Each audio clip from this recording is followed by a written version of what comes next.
Assalamualaikum warahmatullahi wabarakatuh. Diketahui ada seorang lelaki Yahudi yang tinggal di negeri Syam mengisi hari Sabatnya untuk mempelajari sebuah kitab Taurat. Ia menemukan dalam kitab tersebut ayat-ayat yang menyebutkan tentang keagungan dan keadaan tentang Nabi Muhammad SAW. Menurut kepercayaan orang Yahudi, hari Sabat adalah hari besar di mana para pengikut ajaran Nabi Musa alaihissalam kala itu dilarang untuk melakukan sebuah aktivitas apapun kecuali hanya untuk beribadah dan mempelajari sebuah kitab Taurat. Kepada jemaahnya bahwa Nabi Muhammad SAW adalah seorang yang pendusta. Jika ditemukan sifat dan cerita tentang dirinya dalam kitab Taurat, mereka harus memotong dan membuangnya dan membakarnya karena itu merupakan ayat-ayat tambahan dalam kitab Taurat yang tidak benar. Setiap hari Sabtu, pendeta Yahudi selalu mengisi harinya dengan melakukan sebuah kajian terhadap kitab Taurat. Dan ia selalu menemukan 8 halaman yang menyebutkan tentang keadaan dan keagungan mengenai sifat-sifat Nabi Muhammad SAW. Seperti kejadian sebelumnya, ia selalu memotong 8 halaman tersebut dan membakarnya. Pada hari Sabtu berikutnya, ia masih melakukan kajian terhadap kitab Taurat. Dan kali ini ia menemukan hal yang sama. Ia bahkan ditambah dengan cerita tentang beberapa orang sahabat di sekitar beliau. Kemudian ia menemukannya lagi dalam 12 halaman sekaligus. Kali ini ia tidak langsung memotongnya atau membuangnya. Tetapi ia berpikir dan berkata dalam hatinya, jika aku selalu memotong bagian seperti ini, bisa-bisa kitabku yakni kitab Taurat seluruhnya akan menyebutkan tentang sifat-sifat dan keadaan Nabi Muhammad. Ia datang kepada kawan-kawan Yahudinya dan berkata, "Siapakah Muhammad ini? Ia seorang pembohong yang besar yang tinggal di Madinah," kata salah seorang temannya. "Lebih baik engkau tidak melihatnya dan tidak perlu melihatnya." Tetapi lelaki Yahudi yang telah melihat dengan ilmu yakin tentang keadaan Rasulullah ini tampaknya tidak mudah begitu saja dipengaruhi oleh teman-temannya.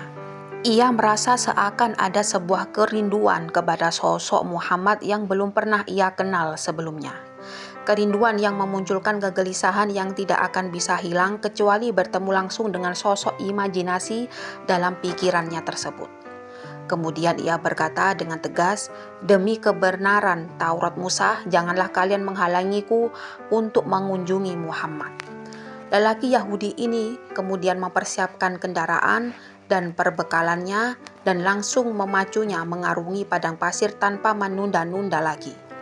Beberapa hari berjalan, siang dan malam terus saja berjalan hingga akhirnya ia memasuki kota Madinah. Orang pertama yang bertemu dengannya adalah sahabat Nabi yang bernama Salman Al-Farisi. Karena Salman ini berwajah sangat tampan dan mirip gambaran yang diperolehnya dalam Taurat, ia berkata, "Apakah engkau Muhammad?" Salman tidak segera menjawab, bahkan segera saja ia menangis mendapat pertanyaan tersebut. Sehingga membuat lelaki Yahudi ini heran.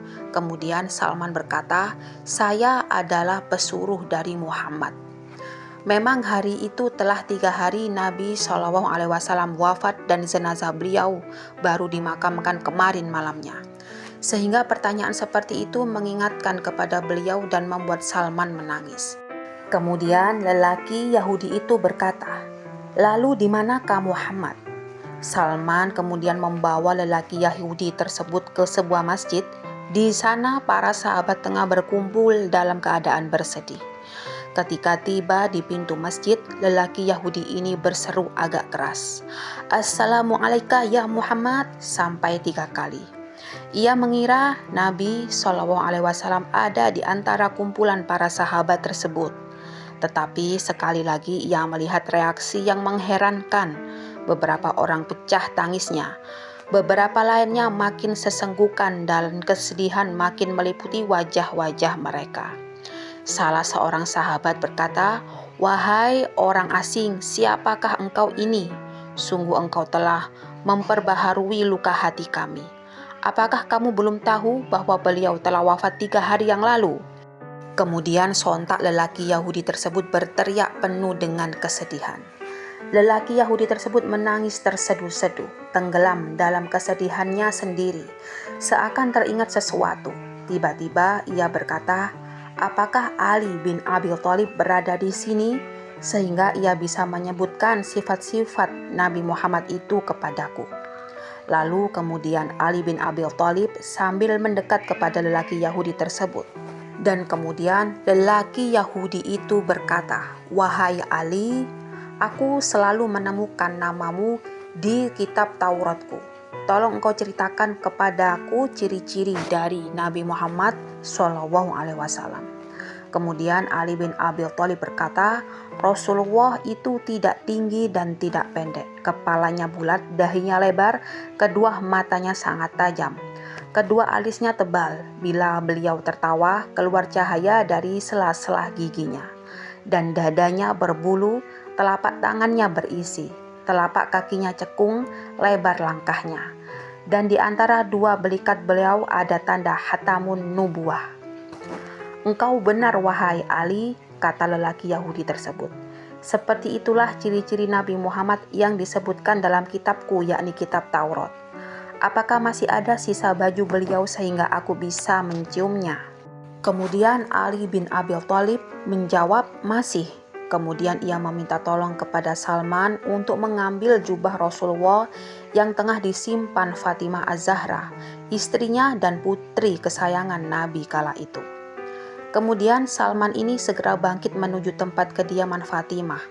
Di depan pintu rumahnya, ia mendengar tangisan Hasan dan Husain, cucu kecintaan Rasulullah. Sambil mengetuk pintu, Salman berkata, "Wahai tempat kebanggaan para nabi, wahai tempat hiasan para wali, siapakah yang mengetuk pintu orang yatim?"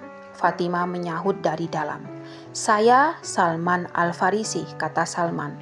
Kemudian ia menyebutkan maksud kedatangannya sesuai yang dipesankan oleh Ali. "Siapakah yang akan memakai jubah ayahku?" kata Fatimah sambil menangis. Kemudian Salman menceritakan peristiwa berkaitan dengan lelaki Yahudi tersebut. Lalu Fatimah mengeluarkan jubah Rasulullah kala itu, yang terdapat 7 tambalan dengan tali serat kurma, dan menyerahkannya kepada Salman ini.